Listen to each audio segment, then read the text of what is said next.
All right, for simulation purposes, please imagine that there is all of the objectives and goals of the lesson listed here, as well as the agenda for the lesson listed here in big bold letters so that everybody can see it. Okay? All right, without further ado, we will go ahead and get started.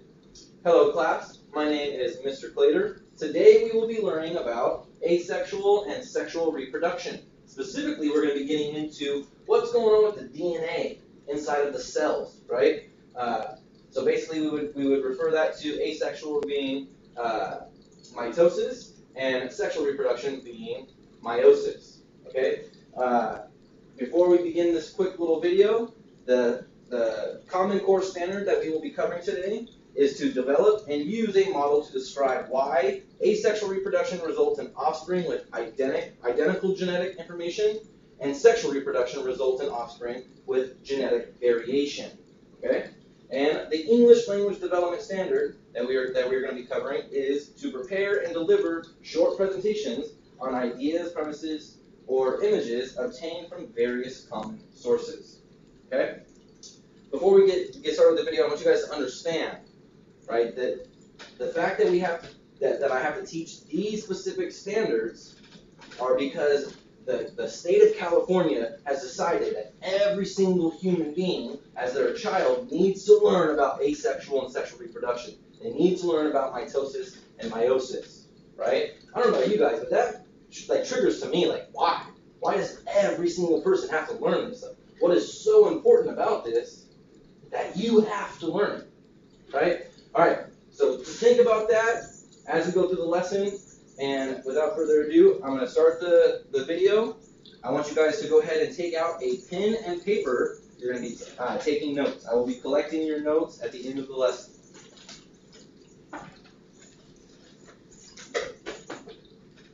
Are there any questions so far? No. All right. So again, go ahead and take notes as you watch the video. Again, this video is about asexual and sexual reproduction. It's covering what we've already learned a little bit so far about this topic, but getting it deeper into what's going on with the DNA in the cells, which we'll cover in depth later. Okay? All right, here we go. When I was 6 years old, I went through a phase of cactus, perhaps. But you get sick of cacti. One day it so happened, my dad brought home a spider plant. And as usual, the way I imagined, that's it for the Neva sisters, and remind you to stay curious. All right, now that we have watched this video, I want you guys to discuss among yourselves what is the biggest difference between sexual reproduction and asexual reproduction. Okay? Go and discuss. What do you think is asexual reproduction? So that is a very, very important point right there. Okay, so just to clarify one last time, for sexual reproduction, let me ask you guys a question. Could a human being reproduce itself asexually? No, right? Because there needs to be a mother gamete and a father gamete that come together, producing a whole different offspring, somebody that's completely different, right? Still similar, but different, okay? Asexual reproduction, though, like she said with the spider plant, the spider plant you can cut off an arm of the spider plant, plant that into the ground, and a whole new plant will grow from it, identical to the previous. I don't know about you guys, but that's fascinating. I know that there's creatures out there on our planet that can just completely duplicate themselves. Just 100% duplicate. I don't know. I think that stuff's fascinating. Okay? Now, again, as I said, this video was about sexual versus asexual reproduction. Now we're going to be getting into what's going on inside the cells of these life forms, right? What's going on inside of the cell of a life form that reproduces asexually? What's going on inside of the cell that produces sexually? Okay, that's what we call mitosis versus meiosis. Okay, so we're going to go ahead and get into another video. From this video, though, we are going to fill out these graphic organizers. Okay, we're going to fill out the graphic organizer as the video is playing. I'll give you guys little verbal hints of what to be doing. Okay, so make sure you grab a graphic organizer. Go ahead and grab 2 colored pencils.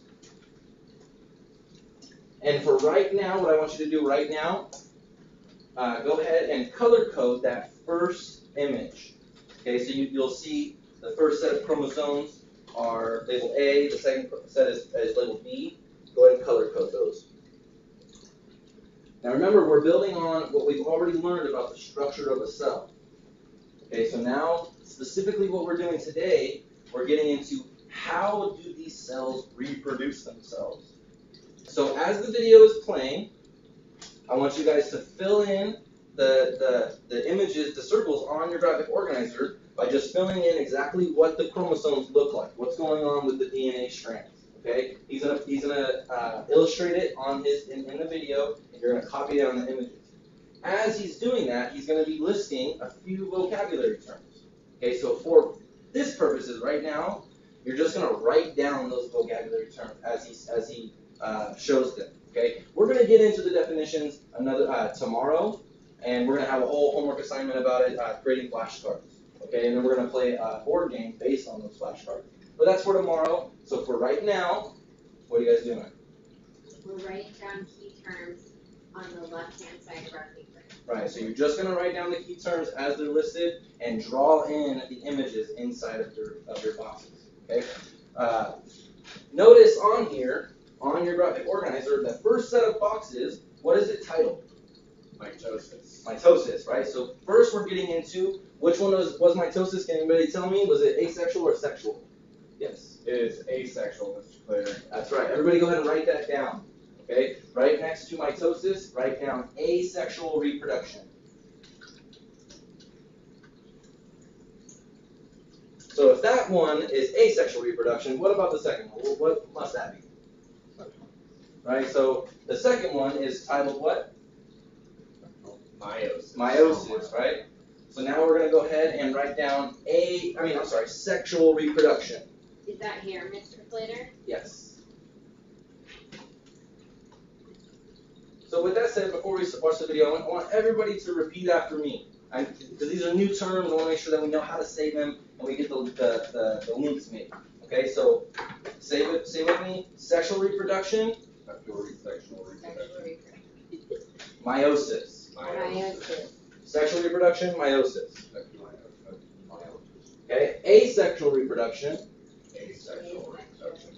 Mitosis. Mitosis. Okay, so remember those. Those should be like a phonetic memory game for you to be able to pull up those memories. Okay, right? So mitosis is what? Asexual. Asexual. Meiosis is Sexual. sexual. You guys got it. Okay. So like I said, we're about to watch this video. Any questions on what you're supposed to do during the video? Okay. During the video, I will be coming around to make sure that everybody is filling in the correct information.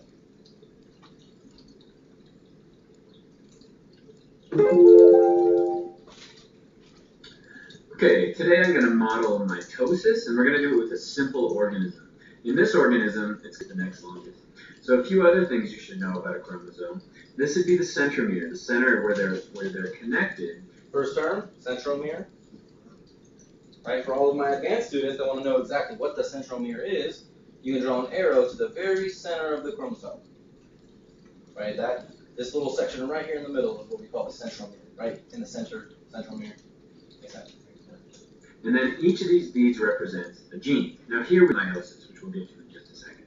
Okay, so what's our goal? Okay, what I want to add to that really quick, something that's extremely important as to why is this stuff even important to learn, right? Who cares about what's going on with stuff that you can't see, right? Well, actually, this stuff will tell us quite a lot of information, right? Not just about life forms, but about you as an individual. As he just said, as these will join together, you'll get some traits from your mother, some traits from your father, and then those will come together, and it tells you literally what you are, who you are, why your thumbs move the way that they do, why your eyes are the color that they are, right?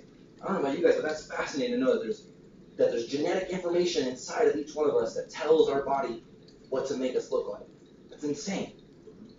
Goal in mitosis. The goal in mitosis is to make it inside it. Now, what does a cell do? Just to clarify, so he's drawing the nucleus of the cell, right? We've already talked about the cell structure. So this isn't the cell, this is the nucleus of the cell. This is the very center of the cell itself, okay? Before it divides, the cell will get bigger, And then it will copy its DNA. So let me model. All right, so that for that first image on there, go ahead and write down interphase. That very first circle is titled interphase. The one with the chromosomes already in it. That's correct, yes. Okay, make sure you indicate to yourself when you're writing that interphase is this whole cell that you're drawing, this whole circle, versus the other keywords that you've already written down. Remember those other keywords we're going to get to tomorrow. Okay? How that works. When it copies the chromosomes looking like. And so just to clarify, right? So each cell has its own one strand of DNA in it, right? Multiple different strands, but each strand is different. Okay? Now all of a sudden he just like duplicated them. What the heck? Like, how does the DNA just duplicate itself? Don't worry, that's the next unit that we're going to learn. We're going to learn exactly how these DNA strands can completely duplicate themselves and make an exact copy of themselves, right? That's something, like I said, we'll learn about tomorrow. Now we're just going to gloss over that really quick so that we can understand what's going on with the whole cell, okay?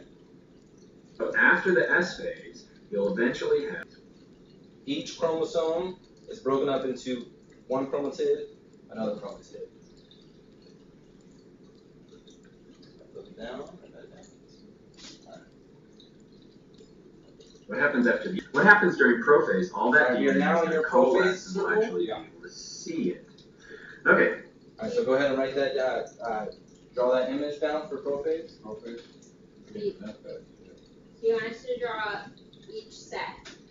That's correct, yes. So you should have a total of 4 chromosomes, each with 2 chromatids. Now, These are anaphase. going to be pulled to the side as those spindles shorten.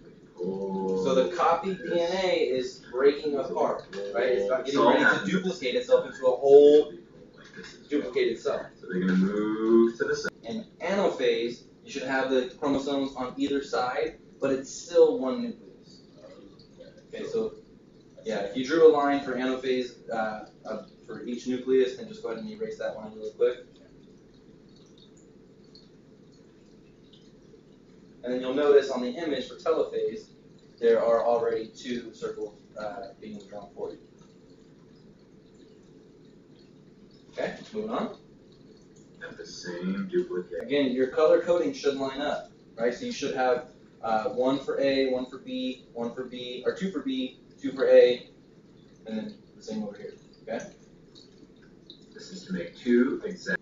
All right. So that was telophase. The one step that he skips over is daughter cells.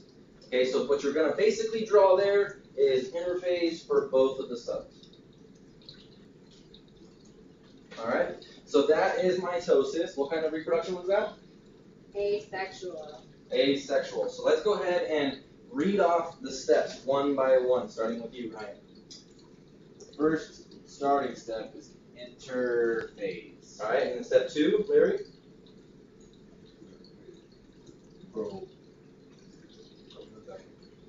Prophase, right? Prophase. Metaphase. Metaphase, and then Ryan? Anaphase. Anaphase. Telophase. Telophase. And daughter cells. Daughter cells, right? So there's 1, 2, 3, 4, 5, 6 steps to mitosis. Okay, so now we're going to get into meiosis. Okay, notice under meiosis, the steps, the prophase, the metaphase, the anaphase, and the telophase, there's a 1 and a 2 for each step. Everybody see that? Prophase 1, metaphase 1. Yeah, exactly. And then after it gets to telophase 1, what's the next step after that? Prophase 2. Prophase 2, right? It starts the process all over again. So it's a little bit different for meiosis. Remember, what was the main difference between the two? One you need 2 hosts and one you need 1 host. Okay, so the number of hosts, and then also what's different between the offspring? Is the offspring identical or is it a little different? In asexual, the mitosis, they are identical to the parent cell. Right? And then in the meiosis, they take quality cells from each one and form Right. an individual. Okay, so in order to do that, in order to create a new offspring that looks different, has traits from both, we gotta double double this process. We got to go through the process twice. Okay? So let's see what he starts off with.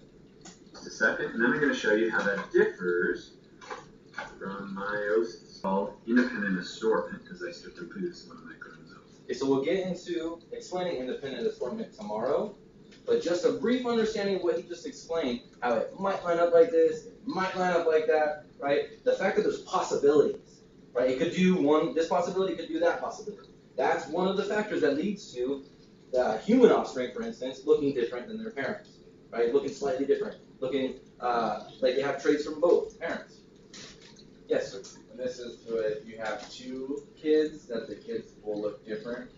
Exactly. You're not gonna have the same looking kid every time. Things can happen differently. Exactly. All the way down at the cell, right? It begins, what makes one brother look different from another brother happens all the way down at the cell at the very beginning of the reproduction process. So this, Right? So prophase 2 is then lining up in the center, anaphase 2 is then getting pulled apart. Okay? So you should have 2 chromatids up here, 2 chromatids down here, 2 chromatids down here, 2 chromatids up here. Okay? And anaphase too. And notice, the colors are already mismatched, right? We're already starting to get some wonky variation. Who knows what the kid could look like? Yeah. So 1 sperm, 2 sperm, 3 sperm, 4 But in sperm. A- So just to clarify really quick, meiosis in a male, the process of meiosis turns 1 cell into how many cells? 4. 4 different cells from 1 cell. And every single one of those cells are different. Right? And they're not complete cells, right? They're missing a whole other half of its DNA. It needs a whole other half of DNA. Where's it going to get that from? Big. From mother, right? From the mom. So this whole process is going to happen inside the mom, but instead of these turning into sperms, we'll see what happens. it's a little bit different. After the cells merge together with a mother and a father gamete, then those cells, that one cell, that new brand new offspring of a cell, will start to go through mitosis and mitosis and mitosis. This is all throughout pregnancy, right? And as the mother is in pregnancy, her belly's growing because these cells just keep duplicating, getting more and more cells. And once the organism gets advanced enough, each cell will start to specialize. This cell will turn into a brain. This cell will turn into an eyeball. This cell will turn into a finger. This cell will turn into reproductive cells, which will need to go through meiosis, the whole process again, when the individual goes through puberty. Right? Whole process takes 9 months. Right? It's super fascinating once you actually really get the gist of what's going on with these cells. Remember, this is microscopic. Crazy to think about. With what we just finished right there, I want you guys to work with your groups and clarify that each person has the correct images drawn. Each person has the correct keywords written down. Okay? Make sure that you guys work together to make sure every single person is on the exact same page. Clear? Clear. All right, go ahead and work together really quick. You got 3 minutes. Okay? Let me get everyone's attention. We're going to be moving on. So go ahead and put everything away into your backpack except for your graphic organizer, and that's it. That's all you need is your graphic organizer, actually. Okay, so everything else put away, leaving out your graphic organizer. Okay, now we are going to be getting into the very beginning of our project for this assignment, or for this unit. Okay, so we're going to have one major project, and what we're going to be basically doing is creating this exact same image that we drew for mitosis and meiosis, but in an animated simulation, right? I know we all love our iPads and iPhones. So we're going to be using an app on the iPad that we've used in the past, so everybody is already familiar with how to use it, called FrameCast, right? Just like what we did with our chemical bonds simulation. You're going to create a simulation that literally shows, like a cartoon, these different chromosomes breaking up, splitting into new atoms, showing the whole process like a cartoon, right? Anybody have any questions about how to use the app? We've already used it before, so everybody should know how to use it. I'll make sure that while we're working on this together, I'm going to be coming around and make sure everybody knows what we do, okay? Clear? Clear. All right. Go ahead and grab your iPads and get started. We've got 15 minutes of workshop time, and then we're going to go ahead and close out the lesson.